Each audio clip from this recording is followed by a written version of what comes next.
The Art of War by Sun Tzu, translated by Lionel Giles. Part 12. The Attack by Fire. Sun Tzu said, "There are 5 ways of attacking with fire. The first is to burn soldiers in their camp. The second is to burn stores. The third is to burn baggage trains. The fourth is to burn arsenals and magazines. The fifth is to hurl dropping fire amongst the enemy." In order to carry out an attack, we must have means available. The material for raising fire should always be kept in readiness. There is a proper season for making attacks with fire, and special days for starting a conflagration.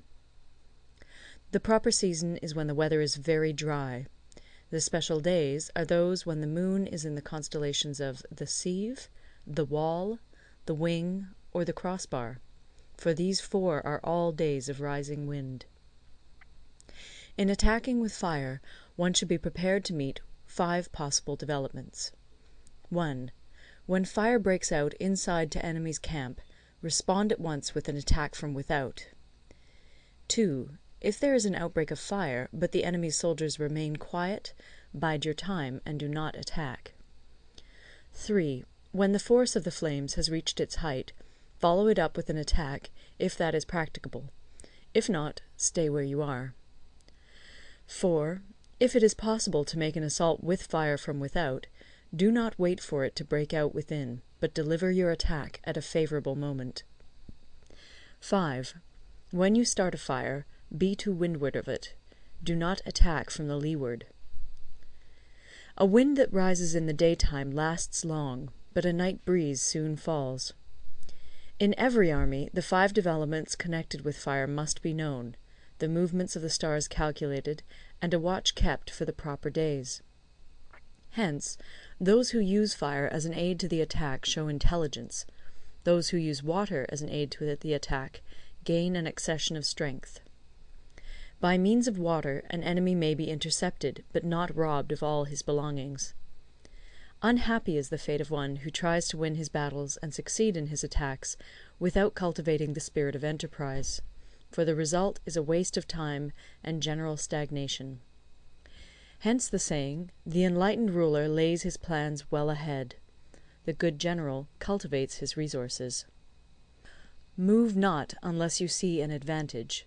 Use not your troops unless there is something to be gained. Fight not unless the position is critical. No ruler should put troops into the field merely to gratify his own spleen. No general should fight a battle simply out of pique. If it is to your advantage, make a forward move. If not, stay where you are. Anger may in time change to gladness. Vexation may be succeeded by content. But a kingdom that has once been destroyed can never come again into being, nor can the dead ever be brought back to life. Hence the enlightened ruler is heedful, and the good general full of caution. This is the way to keep a country at peace and an army intact. End of Part 12. Part 13. The Use of Spies.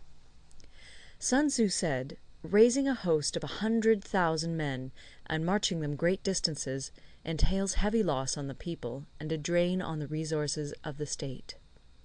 The daily expenditure will amount to 1,000 ounces of silver.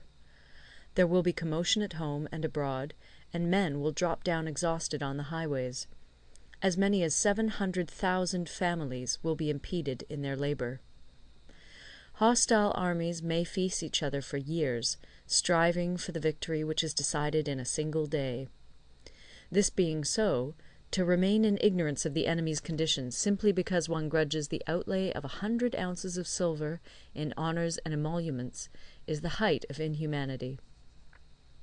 One who acts thus is no leader of men, no present help to his sovereign, no master of victory. Thus, what enables the wise sovereign and the good general to strike and conquer and achieve things beyond the reach of ordinary men is foreknowledge. Now, this foreknowledge cannot be elicited from spirits. It cannot be obtained inductively from experience, nor by any deductive calculation. Knowledge of the enemy's dispositions can only be obtained from other men. Hence the use of spies, of whom there are 5 classes: 1. Local spies, 2. Inward spies, 3. Converted spies, 4. Doomed spies, 5. Surviving spies. When these 5 kinds of spy are all at work, none can discover the secret system. This is called divine manipulation of the threads. It is the sovereign's most precious faculty. Having local spies means employing the services of the inhabitants of a district. Having inward spies, making use of officials of the enemy. Having converted spies, getting hold of the enemy's spies and using them for our own purposes. Having doomed spies, doing certain things openly for purposes of deception, and allowing our spies to know of them and report them to the enemy. Surviving spies, finally, are those who bring back news from the enemy's camp. Hence it is that none in the whole army are more intimate relations to be maintained than with spies. None should be more liberally rewarded. In no other business should greater secrecy be preserved. Spies cannot be usefully employed without a certain intuitive sagacity. They cannot be properly managed without benevolence and straightforwardness.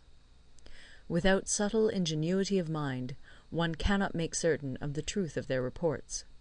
Be subtle, and use your spies for every kind of business. If a secret piece of news is divulged by a spy before the time is ripe, he must be put to death together with the man to whom the secret was told. Whether the object be to crush an army, to storm a city, or to assassinate an individual, it is always necessary to begin by finding out the names of the attendants, the aides-de-camp, and doorkeepers and sentries of the general in command. Our spies must be commissioned to ascertain these. The enemy's spies, who have come to spy on us, must be sought out, tempted with bribes, led away, and comfortably housed. Thus they will become converted spies and available for our service. It is through the information brought by the converted spy that we are able to acquire and employ local and inward spies.